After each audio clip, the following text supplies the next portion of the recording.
semuanya, kembali lagi di podcast Pinsar Channel. Nah, hari ini kita bakal lanjut di episode kedua ya teman-teman, melanjutkan pembahasan kita yang kemarin. Nah, kalau kemarin kita banyak membahas tentang permasalahan-permasalahan di dunia perunggasan ataupun peternakan ayam. Nah, kali ini kita bakal membahas tentang ya beberapa mungkin solusi atau regulasi yang bakal kita bahas tentu saja dengan narasumber kita ya. Hari ini kita kedatangan narasumber yaitu Bapak Darmadi. Selamat siang Bapak.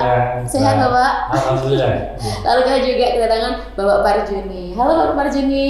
Halo Mbak. Nah, nanti kita bakal ngobrol-ngobrol sama Bapak Darmadi dan juga Bapak Parjuni ya teman-teman. Nah, kita kan kemarin itu sempat membahas ya banyak sekali permasalahan di dunia peternakan ayam ini gitu. Bahkan saya pribadi yang masih awam itu sangat tercengang gitu ya mendengarnya gitu. Ternyata banyak sekali ya problematika di dalam dunia peternakan itu. Nah, karena kita kemarin udah membahas permasalahannya, hari ini saya tuh pengen gimana kalau kita tuh kayak membahas beberapa solusi mungkin yang bisa kita ajukan atau mungkin bisa dilakukan oleh para peternak itu sendiri gitu ya.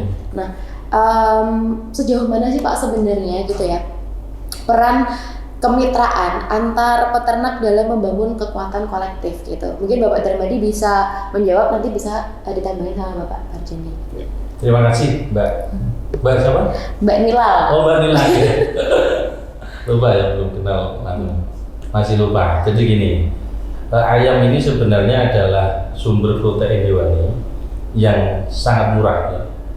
Karena dibanding dengan protein-protein yang lain, khususnya ayam broiler itu sangat murah karena per kilonya ketemu mungkin ring antara 30 sampai 40 Pak Junnya. Jadi kalau ikan laut itu jadi atas 40, kemudian daging sapi juga lebih mahal, kemudian ayam broiler ini memang sangat murah dan pertumbuhan dan perkembangannya juga cepat. Jadi artinya untuk membudidayakan itu sangat mudah gitu loh. Kemudian peluangnya di usaha ini itu sebenarnya gini, kebijakan-kebijakan yang pasti itu kan di dunia perunggasan ini kan ada beberapa kelompok ya Pak ya. Jadi kelompok yang besar, artinya mereka pengusaha besar, kemudian kelompok menengah, sedang, kemudian ada yang di bawah. Di awal saya terjun di dunia peternakan ini sebenarnya punya mimpi ya, karena dulu waktu kecil saya itu ayam broiler ini dipelihara di dapur ibu-ibu itu, dia mbak cekat 100 ekor, beli DOC 100 box ditaruh di dapur, dikacang lingkaran pakai triplek itu, di situ dipelihara sampai 40 hari sudah bisa untuk menambah, selain untuk lauknya dia dijual juga bisa untuk nambah bumbu-bumbu dapur sebagai tambahan pendapatan ibu-ibu. Jadi saya membayangkan memang usaha ini bagaimana bisa dimanfaatkan oleh semua lini. Artinya apa? Memang peran serta pemerintah dalam berkebijakan itu memang sangat dibutuhkan. Di mana posisi yang besar itu nanti tetap juga semakin besar, kemudian yang tengah ini yang jalan, kemudian yang di bawah ini juga bisa untuk tumbuh juga. Dengan sebenarnya peternak mandiri ini, kalau yang besar oke lah dengan permodalan yang besar, SDM yang luar biasa, betul. Kalau yang bawah ini kan perlu edukasi pendidikan, SDM pendidikan ini.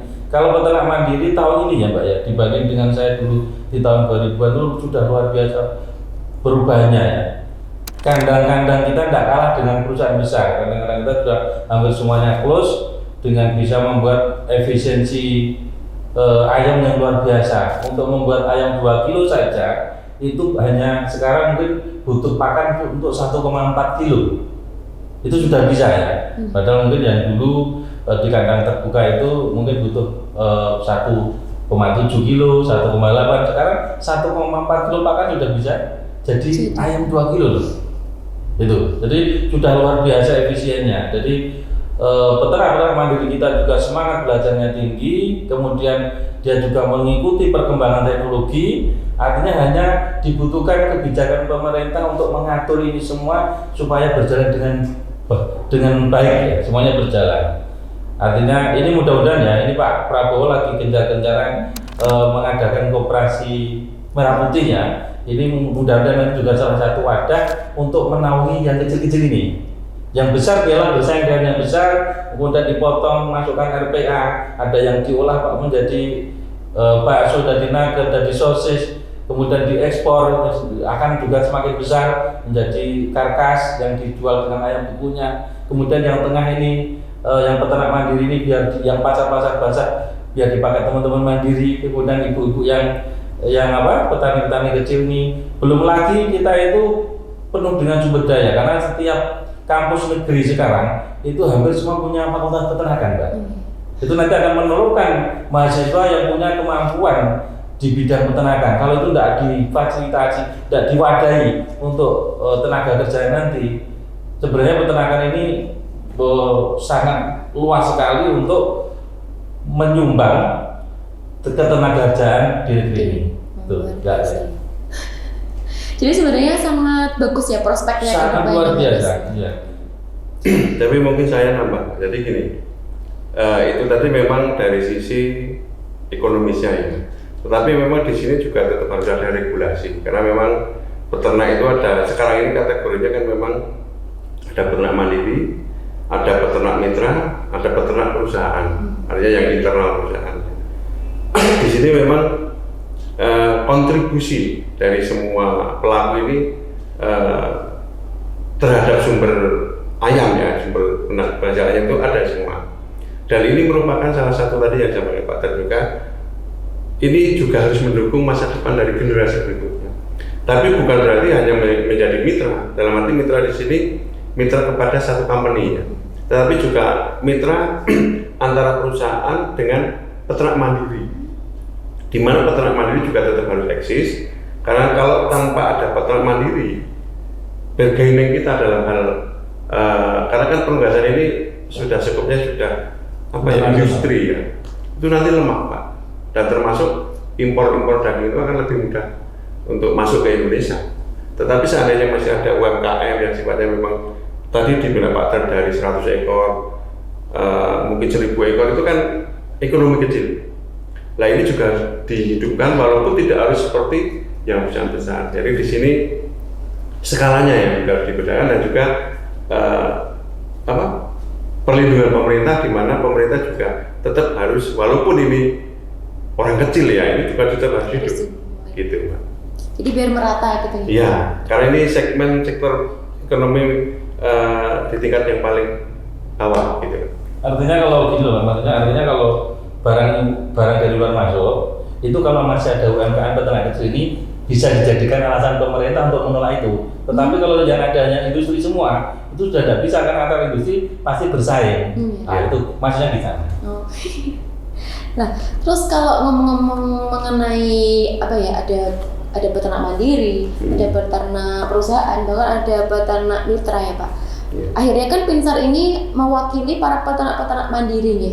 Nah, terus bagaimana Pinsar itu bisa membantu mendorong integritas antara peternak untuk bisa membentuk kelompok-kelompok skala ekonomi itu tadi gitu.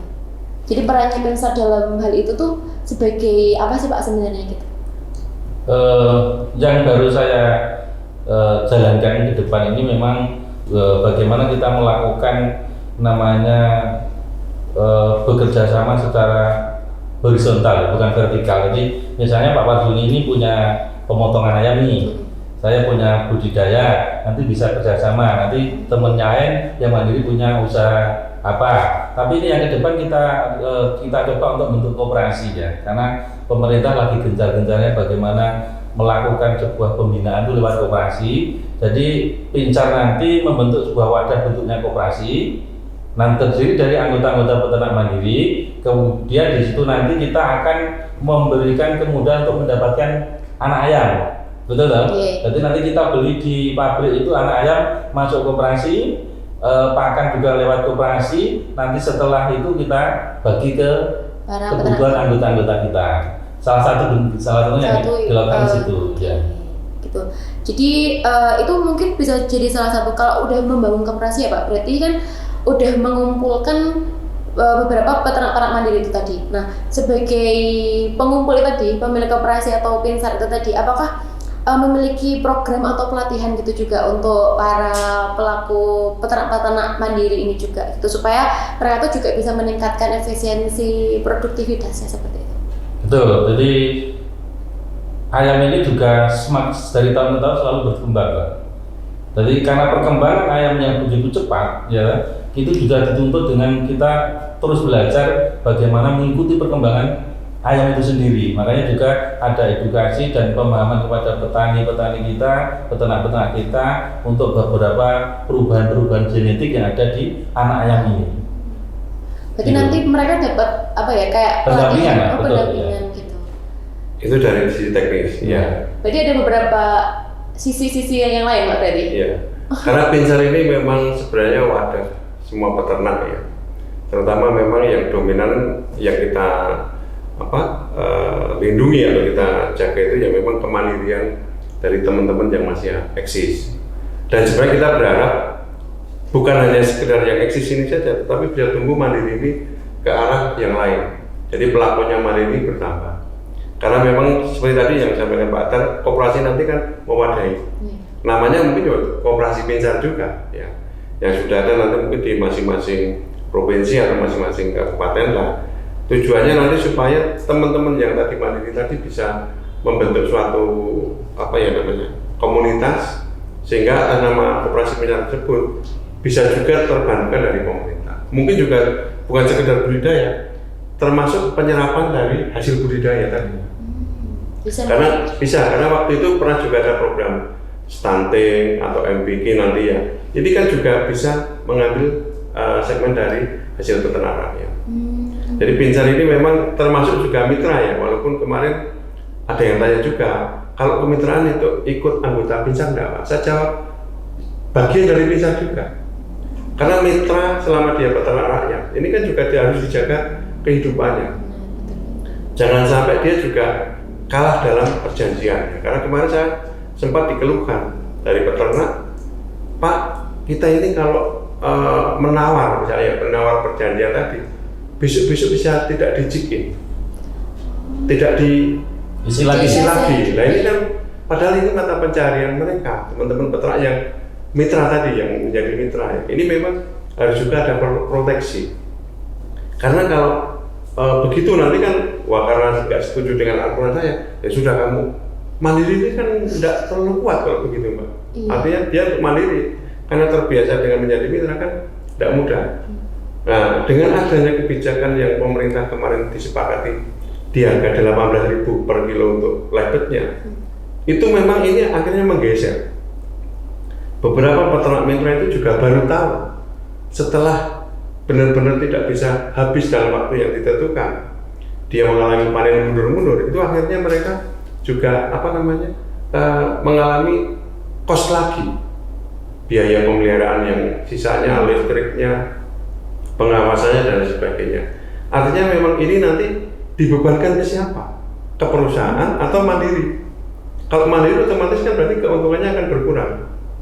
Nah ini yang nantinya ini harusnya ada perlindungan, bukan hanya sekedar menjadi mitra semata, tetapi pemerintah daerah yang mungkin provinsi juga harus dilibatkan, termasuk pemerintah pusat dalam hal membuat perjanjian ini.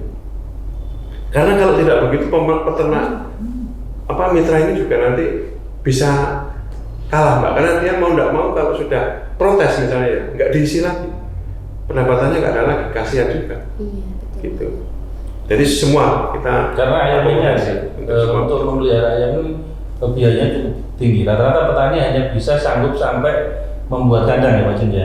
Dia bangun kandang, beri peralatan bisa, tetapi untuk mengisi ayam itu kan butuh biaya yang besar karena harga pakan yang tinggi, yang tinggi, belum lagi itu. Jadi memang rata-rata peternak itu ya bisa untuk bangun kandang, kemudian untuk ngisi ayamnya itu, kandangnya itu butuh modal yang besar, makanya belum ikut bermitra. Belum lagi fluktuatif harga.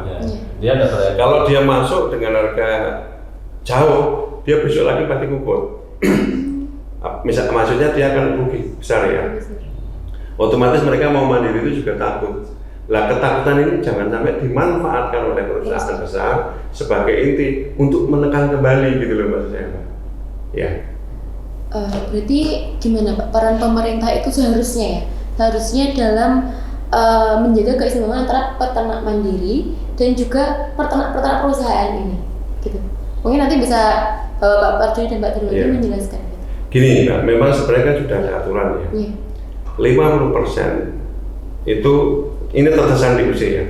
Nasional itu 50% diberikan ke peternak perusahaan termasuk mitra, dan 50% adalah ke peternak rakyat mandiri atau koperasi. Nah, ini memang yang menjadi peraturan dari Permentan yang sebenarnya kalau ditegakkan itu bisa saling menjaga. Tapi memang karena ini kadang-kadang kepentingan bisnis ya, seperti ini kadang-kadang dilanggar. Dan itu mungkin karena belum ada sanksi ya, karena pemerintah juga mungkin ngeceknya kesulitan ya, atau bagaimana sehingga hal ini akhirnya seperti kebiasaan. Nah, tetapi kalau kita kembalikan lagi ya, kan ini ada permintaan yang baru ya, nomor 10 tahun 2024 ini ditegakkan kembali aturannya, ya ini akan bisa lebih baik lagi.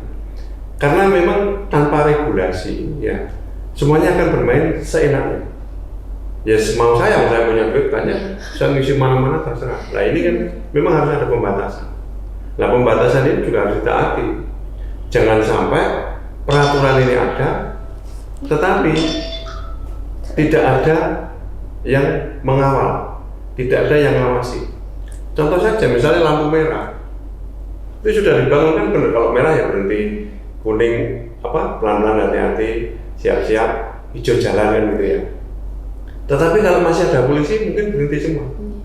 Tapi begitu polisinya pergi, terlepas aja. Iya, ini ada yang jamin nggak kalau aturan itu tidak dilanggar kan gitu. Nah ini memang harus dikembalikan ke sana Mbak. Jadi kalau tanpa adanya ketaatan dari semua pelaku ya akhirnya ya akan seperti ini. Apalagi sekarang ada tambahan baru ya Pak. 60.000 per minggu orang masuk ayam ya, 60.000 per minggu bibit itu wajib membuat RPHU atau pemotongan ayam. Nah ini kalau ditaati sebenarnya itu positif. Karena apa? Orang menjadi kreatif untuk bisa juga memasarkan, bukan hanya sekedar jual lempetnya terus nanti terserah pedagang. Nah ini yang menjadi permasalahan selama ini, akhirnya orang chicken banyak-banyak tapi nggak punya pasar. Dan ini yang selama ini juga walaupun pemerintah sudah membuat kebijakan, tapi kalau pelaksanaannya juga tidak bisa maksimal ya akhirnya harus tetap ada kontrol, jadi tetap akan dilanggar kalau tanpa kontrol. Berarti memang pemerintah harusnya membuat kontrol itu beserta regulasi, beserta personel. Kayak kalau dilanggar itu harus ada sanksinya. Sanksi, ya betul. Sampai sekarang harga ayam itu sebenarnya ada acuan Mbak. Bapanas itu punya harga acuan, ayam itu di 25 lebet itu. Harusnya. 23 kan 25, ya ada acuannya. Makanya harga 18 ini sebenarnya masih jauh dari harga acuan. Acuannya 23 sampai 25. Ya, wong di 18 saja ini kan berat karena suplainya yang begitu banyak, pasarnya yang begitu lemah. Tetapi ya itu tadi dalam rangka sudah buat harga tapi tidak ditaati ya, karena tidak ada sanksi ya sudah. Akhirnya semakin disepelekan akhirnya peraturan-peraturan itu tadi karena nggak ada sanksinya. Oke. Tapi ini Mbak, ya harus bersama-sama sebenarnya. Kita ini kan kan untuk semuanya ya. Kalau saya sih sebenarnya ya jangan kita saling menyalahkan ya. Tapi mari kita sekarang ke depan ini bagaimana membentuk suatu iklim yang positif. Jadi kalau yang kebijakan pemerintah sudah ada, walaupun nggak ada yang ngawasi ya, mencoba untuk taat. Begitu juga dengan peternak teman-teman ya, karena sudah ada keputusan 60.000 tadi. Coba sekarang kembangkan ke RPHU dan termasuk juga suplainya. Karena bagaimanapun juga ini semuanya satu rantai. Pemerintah yang dari sisi hulu ya, itu juga harus kebijakannya harus tepat. Karena semua nanti masing-masing punya alasan. Kalau dari awalnya memang tidak bisa sesuai ya. Alasannya misalnya oversupply. Oversupply tadi kemarin sudah disampaikan. Bahasanya juga ada dua kan, dari sisi produktif positif karena surplus. Tapi dari sisi kita sebagai pelaku negatif, kenapa? Harganya jatuh. Nah ini yang harus dipahami oleh semua pihak, sehingga nek bahasanya itu gini, ngono ya ngono aja ngono. Artinya ya boleh berkembang, tapi ya jangan mematikan yang kecil. Karena bagaimanapun ini juga punya kontribusi, dan ini salah satu adalah hal yang harus kita jaga bersama. Berarti harusnya antara peternak mandiri dan juga peternak yang besar itu bisa saling bergandengan ya, Pak? Betul. Saling. Agar menjaga kestabilan dari harga itu tadinya. Ya, keseimbangan, kesejahteraan, saling menjaga kesejahteraan itu tadi. Betul, karena begini Pak, perusahaan itu kemarin saya sudah sampaikan ya, mereka sudah dapat keuntungan dari penjualan bibit, pakan, obat-obatan ya. Nah, apalagi nanti kalau dia bisa processing RPHU ya, yang gede ya, yang modern. Kalau kita aman, mereka itu pasti aman. Jadi kalau kita hidup, mereka hidup, karena kita pasti beli kok. Tapi kalau kita mati, mereka tidak akan mati karena dia masih punya power gitu. Makanya ekosistem yang dimaksud Pak Parduni tadi, bagaimana pembibit itu ada untung, ya. Bagaimana pakan ada untung, bagaimana produksi ada untung, bagaimana RP ada untung, bagaimana olahan ada untung. Kalau semua ada untung yang wajar, ya. Kalau semua ada untung, ekosistemnya indah, asik, semua akan berjalan dengan baik. Ya itulah keserakahan yang terjadi, yang dimiliki, yang menjadi karakter dasar manusia itu bagaimana pemerintah mengendalikan. Kan mesti beberapa orang mesti ada yang serakah nih, oh ini pengen besar sendiri, pengen matikan yang ini kan ya, itu yang harus memang yang dijaga dan dikontrol ke sana. Kalau semuanya semua untung kan berjalannya juga enak, semua tumbuh, yang kecil juga dapat untung. Kalau yang kecil ini hidup Mbak, yang besar pasti lebih hidup kan, gitu loh. Kalau yang kecil ini untungnya tinggi, yang besar lebih tinggi, gitu loh. Harusnya kan gitu. Ya. Nah, terus Pinsar sendiri Pak, apakah sudah ada usulan gitu ya? Usulan untuk pemerintah agar membuat regulasi itu harga ayam itu biar lebih stabil seperti itu? Sebenarnya usulan itu sudah sering Mbak. Tapi memang di sini karena kadang-kadang mereka berlindung di balik kepentingan bisnis ya. Contohnya misalnya kita begini, yang namanya supplier kan harus mengurangi kan. Tapi mungkin ini ada yang mengatakan, loh lah saya perusahaan terbuka, dia memang perusahaan publik, otomatis dia kan harus tumbuh. Nah, padahal kan kalau dia tumbuh, kita juga tumbuh, kan lama-lama ini demandnya nyambung apa enggak? Kalau nggak nyambung otomatis kan suatu pasti jatuh. Dan jatuhnya ini kan sebenarnya luka bersama. Nah, cuma memang di sini pemerintah juga yang sebelumnya ya mungkin ya itu lebih mementingkan induknya dulu. Nah, cuma yang tahun kemarin 2023 ya? 24 ya? Sing 530.000. Oh 2023. 2024. Nah, ya, itu baru dimulai dari hulunya diturunkan, Mbak. Dari permintaan 600 dari sebelumnya itu 650-670.000 per tahun. Kemarin turun menjadi 530.000 GPS per tahun. 30-50 lah ya. Nah, itu cuma langkah awal untuk menata 2 tahun ke depan, artinya mungkin nanti 2026 itu akan lebih tertata, dan itu yang kita apresiasi positif.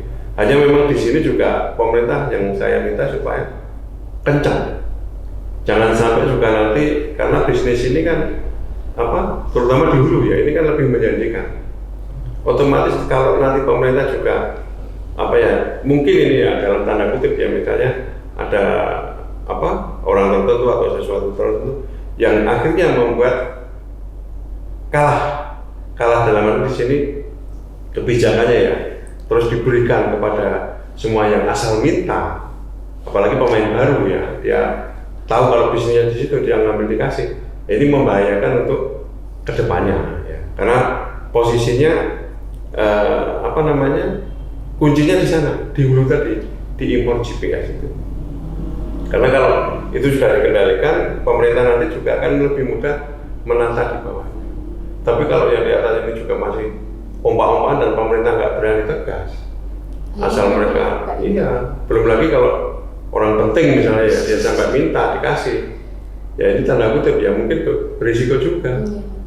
Jaminan untuk kelanjutan usaha ini gitu. Tapi saya melihat gejala cara berpikir para pelaku ya akhir-akhir ini sudah ada perubahan. Artinya ingin menata, semua sudah pada semangat positif untuk menata. Semoga.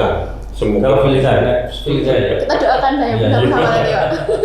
Kayaknya memang semua sudah berpikir bagaimana menata dunia perunggasan ini. Kemarin sudah diikuti dengan roadshow-nya Pak Direktur Bibit Baru Pak Jun ya, keliling Jawa ya, mulai dari Jawa Barat kemudian ke Jawa Tengah, terakhir ke Jawa Timur, mulai menata bagaimana nanti semua pihak ini membuat keseimbangan, bahasanya keseimbangan ya, antara jumlah ayam dengan permintaan pasar yang ada. Kalau keseimbangan itu terjadi, ekosistem yang tadi saya bilang, bibit untung, makanya bibit sampai hari ini juga positif Bapak ya, harga di atas 5.000, tapi bibit untung. Pembibitan pun di tahun 2025 sampai di semester ini masih aman Pak, masih biru kan, jadi pembibitan aman. Kalau pakan tidak usah ditanya, pasti untung pakan pasti untung. Tinggal budidaya kemarin dikena 2 kali jatuh ya, April ya, April itu kena dalam karena harga 10.000 11.000, padahal BP-nya 18, itu per ekor bisa kena 10 ribuan ya, 10 ekor. Per ekor rugi 10.000 loh bayangin, per ekor rugi. Kalau jumlahnya ayam ada 65 juta seminggu sudah berapa itu angkanya? Lumayan nih. Tuh, termasuk beberapa kebijakan ini untuk menahan di angka 18 ini. Tadi saya hitung juga menghemat kerugian yang luar biasa dari peternak, baik kecil maupun besar. Itu yang kecil juga terselamatkan, yang besar juga terselamatkan. Kalau misalnya kita lepaskan harga bisa di 12.000, hari ini 18, selisih 6.000, dikalikan di Jawa ada 60% tadi ada 40 jutaan ya. Iya, 82 juta, kemudian daya hidupnya 95% ada 40, kalikan 2 ada 80 juta, ya dikalikan 2 kilo tadi bobotnya 2 kilo Pak Jun, itu ketemu 408 jutaan itu. Pokoknya seminggu saya rugi berapa triliun misalnya. 1, berapa tadi? 1,9 triliun. Sebulan ya. Luar biasa ya angkanya ya Pak. Nah, Pinsar itu kan sebagai perwakilan peternak rakyat ya kepada pemerintah. Bagaimana sih sebenarnya komunikasi pihak-pihak Pinsar itu kepada kementerian, khususnya Kementerian Pertanian gitu dan Perdagangan selama ini gitu. Hubungannya seperti apa sih Pak gitu? Pinsar dan kementerian-kementerian ini kan menjadi ibaratnya penengah ya. Partner. Kita sebagai partner kerja Pak ya. Bersama dengan Kementerian Perdagangan. Jadi Pinsar ini salah satu yang sering dimintai pendapat untuk sebelum mengambil sebuah kebijakan. Jadi Pinsar ini selalu dimintai pendapat baik di perdagangan maupun pertanian Mbak Jun ya. Bapanas, Bulog, Badan Pangan Nasional, Bulog, itu termasuk. Karena perunggasan ini juga hubungannya juga ke bahan baku pakan, termasuk jagung itu juga nanti dimintai Pinsar ya. Oh berarti bisa memang pendapatnya itu akhirnya benar-benar bisa melalui Pinsar ya akhirnya masyarakat. Alasannya kenapa? Karena kita punya anggota di 30 provinsi Mbak. Seluruh Indonesia. Di 30 provinsi itu ada anggota semua. Dan ada pengurusnya maksudnya. Dan di situ punya anggota petani peternak mandiri yang ada. Artinya apa? Kalau data itu kan juga relatif tanda petik paling lengkap lah ya untuk data itu untuk teman-teman Pinsar. Berarti akhirnya pemerintah juga bisa kerjasama sama Pinsar dan peternak pun juga bisa datang ke Pinsar gitu ya Pak. Akhirnya jadi tangan penghubung gitu, menghubungkan rakyat. Jadi penjembatan. Iya benar banget. Nah itu teman. Jadi teman-teman peternak ya yang belum tahu Pinsar bisa bergabung ya Pak, menjadi anggota. Betul. Iya. Jika ada keluh kesahnya bisa langsung disampaikan. Gitu. Nah, lalu apakah itu Pak ada peluang atau rencana untuk menetapkan harga acuan boiler hidup itu secara hukum gitu, adakah rencana seperti itu dari pemerintah? Ya kalau secara hukum tadi Bapaknya sudah membuat harga acuan 2325 tadi, itu kan hukum sudah. Cuma yang memang menentukan belum Badan ya. Pangan Nasional itu yang menentukan sebuah kelembagaan negara itu kan sudah secara hukum ditetapkan. Tetapi kembali lagi yang namanya pasar itu ternyata itu dipatok seperti itu tidak bisa berjalan ya Pak Jun. Tidak bisa 100%. Maksudnya gitu kan. Oke, tadi kan range-nya masih 18.000 ya Pak dipatoknya. Ya. Jadi memang belum bisa 18 itu memang harga yang sangat wajar dan sangat memungkinkan, itu minimal HPP peternak lah untuk hari ini gitu loh. Oke. Dan mungkin saya tambahin, jadi harga acuan itu memang karena mungkin ini masih tingkatannya ya, kalau kita ngomong undang-undang kan di atasnya itu sebagai juklak sebenarnya ya, tapi juklak petunjuk pelaksanaan. Jadi artinya kalau misalnya itu ditentukan oleh Bappenas ya, jadi Bappenas membuat acuan harga antara, kalau tahun lalu kan yang lama 23 sampai 25 ya, mungkin nanti kan ada perubahan Mbak, karena penyesuaian, dan penyesuaian itu tingkat hitungannya adalah dari HPP, harga pokok produksi ya, karena mungkin waktu itu kan jagung sempat 9.000 sehingga harga penentuan dari Bappenas tinggi. Nah mungkin ini nanti kan sudah ada yang baru nanti kalau ini diproses ya, itu mungkin sudah bisa di bawahnya, dan harapan kita juga yang penting bagi peternak itu acuan yang dikeluarkan dari Bappenas itu di atas HPP peternak dan juga bisa menghidupi teman-teman yang lain, teman-teman peternak maksudnya yang produksi ya. Oke, tadi kan Bapak mengutarakan harapannya. Nah, harapan dan mungkin pesan ya, ditambahi pesan juga dari Bapak Parjuni juga Bapak Darmadi gitu, untuk kepada seluruh peternak broiler rakyat Indonesia itu agar tetap semangat dan bisa bersatu menghadapi tantangan gejolak peternakan sekarang gitu. Bisa mungkin disampaikan dari Bapak Parjuni dulu, boleh nanti Bapak. Harapannya ya. Okay. Jadi begini ya, harapan saya cuma satu sebenarnya, bagaimana eksistensi peternak rakyat tadi tetap masih ada. Karena memang tantangan ke depan ini bukan hanya di perusahaan besar, bukan hanya pemerintah, tetapi bagaimana rakyat yang sebenarnya mereka itu sebagai fondasi paling dasar itu tetap masih bisa bertahan. Ya. Dan yang pasti dari pemerintah juga membuat regulasi, bahkan nanti mungkin ini kita mau bikin merubah RUU ya, revisi undang-undang, itu kita akan sampaikan yang terbaik untuk masa depan peternak rakyat kita. Karena yang dulu ada itu hanya masih sebatas dibolehkan, dan itu memang belum, ya sudah ada kekuatan ya, tetapi ternyata itu masih belum seimbang. Bagi saya itu belum adil.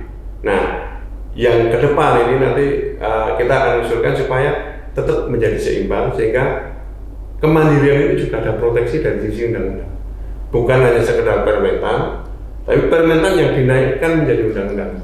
Jadi lebih kuat lagi, gitu Pak. Menambah kecerahan dalam itu ya Pak. Menambah itu. Iya, termasuk tadi harapan. Memberikan harapan juga motivasi dari teman-teman mahasiswa-mahasiswa yang dari peternakan atau mungkin dari Senatma, atau mereka yang pengen memang memberikan kemandirian kepada peternak rakyat ini tinggi gitu loh, semangatnya tumbuh. Karena kalau tidak ada proteksi itu Mbak, mungkin ya itu tadi, saya kemarin pernah bilang loh, yang teman saya itu punya anak, dia kalau kuliah di fakultas peternakan jangan, tidak usah, lebih baik kalau kamu perjalanan belajar sama papa, ngapain kamu di peternakan? Karena apa? Harapannya sudah tidak ada.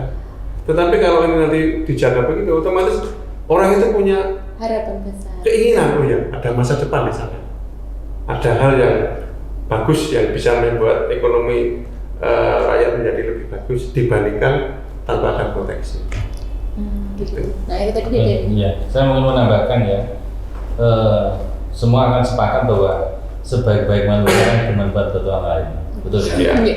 Jadi Pinsar ini menjadi wadah untuk menjadi jembatan tadi bagaimana bermanfaat untuk petani-peternak kita.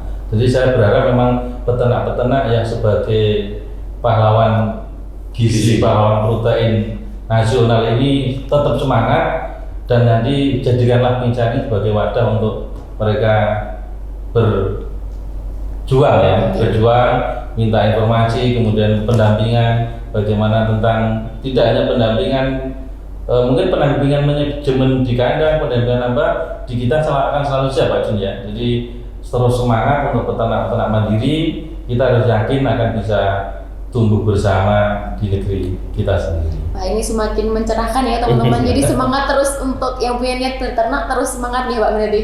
Harus apalagi anak-anak muda itu ya yang mau beternak, semangat belajarnya teman-teman. Nah, alhamdulillah, terima kasih Bapak Darmadi dan juga Bapak Parjuni untuk waktunya hari ini. Banyak sekali informasi yang bisa teman-teman pelajari ya. Semoga bermanfaat buat teman-teman semuanya.